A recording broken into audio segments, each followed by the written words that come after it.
This is a country in motion.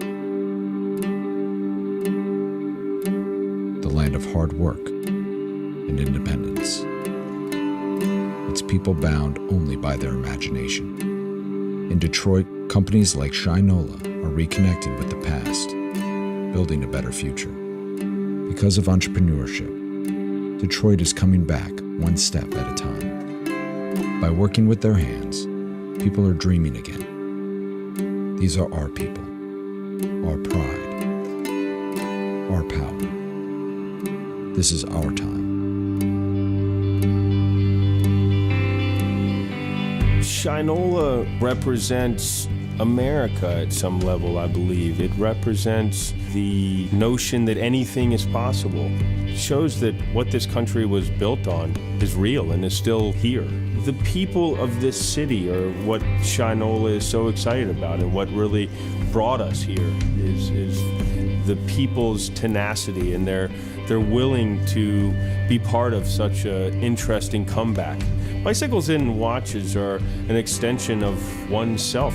They are assembled here in Detroit in a similar fashion to automobiles. I'd spent, 25 or 30 years making bikes in Italy, Japan, China, and Taiwan, and I never made bikes in the US, just because the industry had moved offshore, 30, 40 years ago. It was an opportunity to actually make bikes here. The heart and soul of a bicycle is the frame and the fork. We're making that with US steel in Waterford, Wisconsin. It was never really an option to import the frames from Taiwan. We start out with steel. You've got iron ore. You mix the chromium and molybdenum and ferrous steel, and then you extrude it and butt it, and then you cut it and weld it. So it's starting with raw materials up to a finished good that represents just about every manufacturing process. It's a very hands-on assembly process. We're not working on an assembly line like in China where they spit a bike out every minute or two. We're doing a very careful hand build.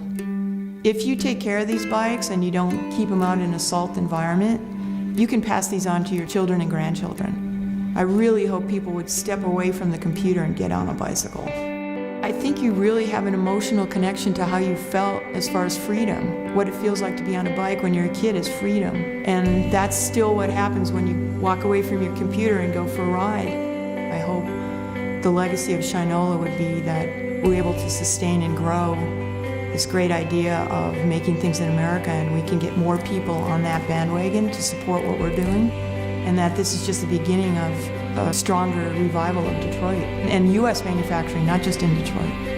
It's that thing that's coming back, the reinvigoration of manufacturing in America, and showing the world that it might have left our shores, but it's still here, and we're still here, and we're doing it again.